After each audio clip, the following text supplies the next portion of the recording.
소울 스토리타임에 오신 것을 환영합니다. 오늘은 마이클 서머스의 겨울의 벚꽃을 들어보겠습니다. 전쟁, 우정, 사랑의 감동적인 이야기입니다.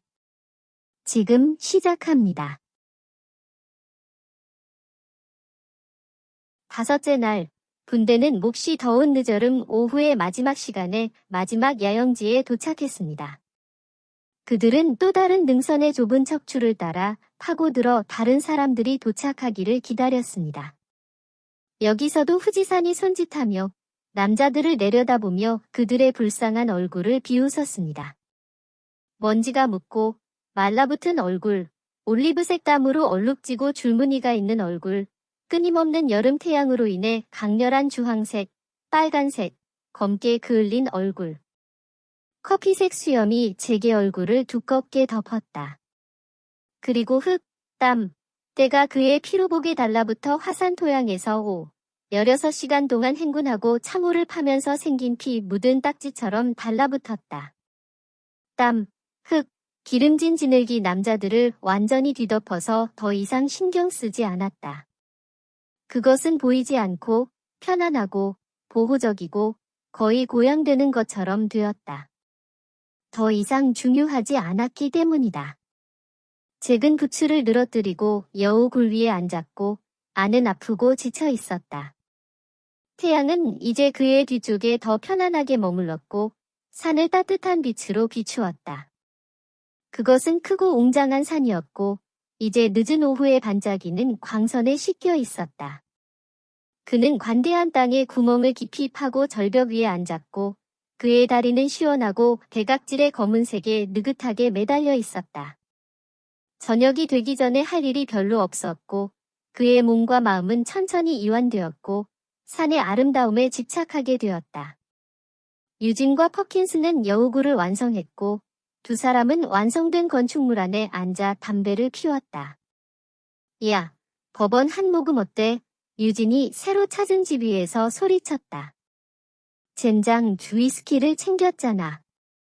진심으로 유진은 구세주처럼 웃으며 말했다. 병을 여기로 가져와. 잭이 긍정적으로 소리쳤다. 그리고 유진은 호주 캥거루처럼 굴에서 뛰어내려 긴 다리를 가진 원숭이처럼 걸으며 자랑스럽게 병과 담배를 흔들며 100피트를 잭의 여우굴까지 왔다 갔다 했다. 당신의 저택에 공간이 있나요? 유진이 물었다.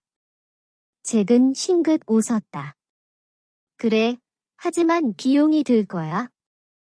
그 5분의 1을 줘. 그는 얼리타임즈를 잡았다. 잭은 병 속의 위스키를 휘두르며 몸과 마음을 더 편안하게 만들었다. 그러고 나서 여유롭게 라벨을 읽었다. 이게 켄터키 위스키를 유명하게 만든 위스키야. 병에 코르크를 뽑고 깊고 배를 채우는 냄새를 맡았다. 가부키는 유진의 줄어드는 인내심에는 너무 강했다. 젠장, 잭, 연 먹을 거야? 아니면 마실 거야? 잭은 싱긋 웃으며 가뭄에 시달린 입술을 적시고 병을 뒤로 기울여 꿀빛 버번이 방해받지 않고 흘러내리도록 두었다. 그는 알코올에 굶주린 혀를 감싸고 뜨거운 술을 뱃속 깊이 쏟아냈다. 후, 내가 마신 버번 중 가장 맛있었어. 그는 말했다. 그의 더러운 얼굴에 따뜻한 빛이 번졌다. 여전히 후지산의 원뿔 모양의 아름다움에 감탄하고 있었다. 탐욕스럽게 유진은 잭에게서 병을 낚아채서 그의 궁상스러운 배에 긴 한 모금을 쏟아냈다. 그러고 나서 그는 술을 퍼킨스에게 던졌고 퍼킨스는 몇 분 전에 도착해서 마치 중서부 보안관 대리처럼 그들 위에 우뚝 서서 음주운전으로 각 남자에게 티켓을 주려는 듯했다. 알다시피요. 잭이 두 남자에게 말했다.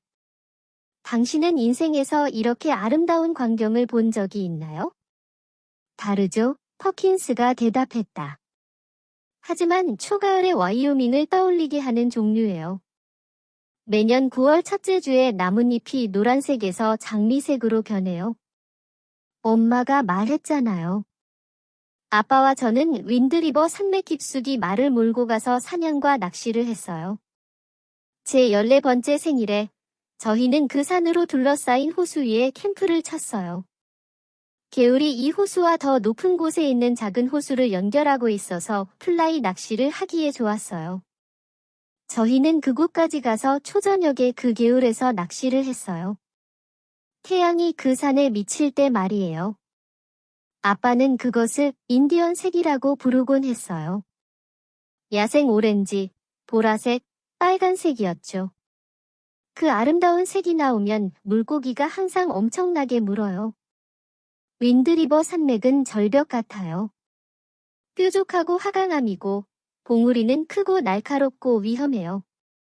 그 개울에는 어부가 크고 작은 두 호수를 모두 볼 수 있는 구멍이 있고 화강암 봉우리가 물에 반사되어 인도의 색깔로 미친 듯이 빛납니다. 제가 어렸을 때 우리가 그 여름에 캠핑을 했던 이 세상에는 이렇게 아름다운 것이 없다고 생각했습니다. 하지만 이 산은 다릅니다. 제 산처럼 위험해 보이지는 않지만 그만큼 아름답습니다. 레이니어 산을 떠올리게 해요. 유진이 구멍에 발을 매달며 말했다. 레이너 산도 화산이고 더 거대하고 빙하와 눈으로 덮여 있어요. 하지만 이 산은 마치 조각가가 깎아낸 것처럼 완벽해 보여요. 일본에 있는 것 같은 기분이 들어요. 당신은 일본에 있잖아요. 잭이 그에게 상기시켰다. 물론이죠. 하지만 뭔가 일본적인 게 있어요. 유진이 말했다. 아마도 그 반대일 거야. 잭이 대답했다. 후지산에는 일본인이 뭔가 있어?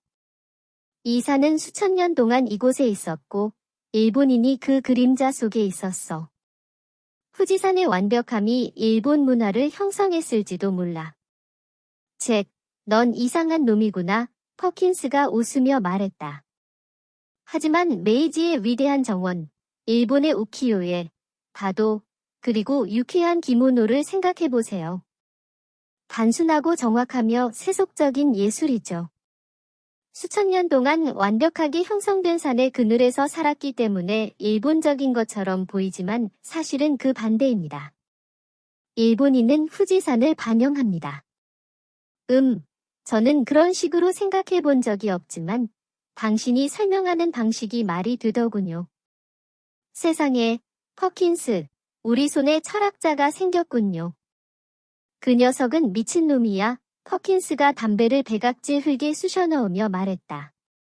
그 녀석처럼 행진하고 수총을 똑바로 쏘고 멋진 그림을 그리며 철학하는 사람을 본 적이 없어. 넌 이상한 놈이야. 잭 피어스, 퍼킨스가 거의 혐오감을 느끼며 말했다. 내 할아버지와 루퍼스 할아버지께 감사드려도 돼. 잭이 웃으며 말했다. 얘들아, 뭐라고? 오늘 밤 올라가 볼까? 후지산 정상에서 일출을 보자. 물론 나도 같이 가고 싶지만 들키지 않고 올라갈 수 있을지 모르겠어. 유진이 회의적으로 말했다. 빌어먹을 멍청한 생각이야. 퍼킨스가 투덜거렸다. 존스 대령이 우리가 그런 멍청한 짓을 하는 걸 잡으면 우리를 감옥에 가두실 거야? 하지만 대령이 어떻게 알겠어요? 잭이 물었다. 도대체 어떻게 그렇지 않은 거지? 퍼킨스가 대답했다. 왜냐하면 우리는 밤에 올라갈 테니까. 그리고 내일 오후 대대의 정면 기동 전에 우리의 여우굴로 돌아갈 테니까. 아무도, 특히 중위나 대위는 그들의 부하들이 후지산에 오를 만큼 미쳤다고 생각하지 않을 거야. 특히 우리가 5일간 행군한 후에 지쳐있는 한 말이야. 어쨌든 우리는 산의 중간쯤에 있고 정상까지 가는 완벽한 선이 보여. 우리는 일출 전에 정상에 도착할 거야. 틀림없어. 그럼 나머지 소대가 잠든 후에 출발해서 빌리 고츠처럼 밤새 하이킹해서 일출을 보라는 거야? 유진이 물었다. 남자들이 포커를 하는 동안 더 일찍 떠나는 게 어때요? 잭이 말했다. 그리고 빌리 고츠처럼 밤새 하이킹을 하고 아침에 퓨마처럼 달려서 전선으로 돌아가는 거예요. 도대체 어떻게 하면 아침에 산을 내려오는 모습이 보이지 않을 수 있을까? 퍼킨스가 냉소적으로 물으며 유진의 부츠를 신은 발 옆에 끈적끈적한 갈색 담배즙을 뱉었다. 쉽죠. 잭이 흥분해서 말했다. 우리는 더 남쪽으로 내려가는 다른 길을 택할 거야. 그러면 소대 뒤에서 1마일 떨어진 곳에 있을 거야. 아침에 부대원들과 합류할 수 있을 거야. 아무도 우리가 내려가는 걸 보지 못할 거고, 우리가 방금 산에서 내려왔다는 생각은 아무도 하지 않을 거야. 알다시피 잘 될지도 몰라요. 유진이 얼리타임즈를 두 번째 한 모금 마시며 말했다.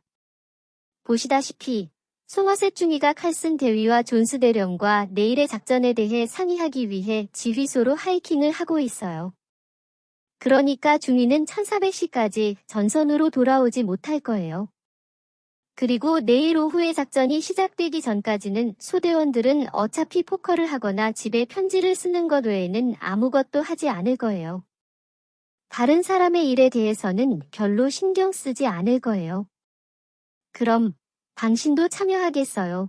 유진, 잭은 매우 진지하게 물었고 이 문제가 끔찍한 결과를 낳을 수 있다는 것을 그들에게 알렸다. 그렇죠. 저도 참여할게요. 유진이 말했다. 맙서사, 너희들은 정말 멍청한 놈들이구나. 퍼킨스가 고개를 저으며 화산 토양에 담배즙을 한 방울 더 뱉었다.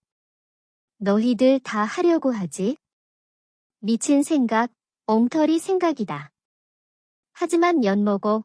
나도 할 거야. 그는 예상치 못하게 말했다. 물론이지. 나도 할 거야. 그는 더듬거렸다. 그러자 퍼킨스가 폭소했고 그 히스테리컬한 웃음이 그들 모두를 감염시켰다. 하지만 그들의 마음 깊은 곳에서는 그것이 멍청한 생각이라는 것을 알고 있었지만 그들은 그것에 신경 쓰지 않았다. 소울 스토리타임을 시청해주셔서 감사합니다. 오늘의 이야기가 마음에 드셨다면 좋아요와 구독을 눌러주세요. 매주 별표 월요일, 수요일, 목요일, 토요일 별표의 새로운 이야기로 찾아뵙겠습니다. 다음 이야기까지 행복한 시간 보내세요. 그럼 안녕.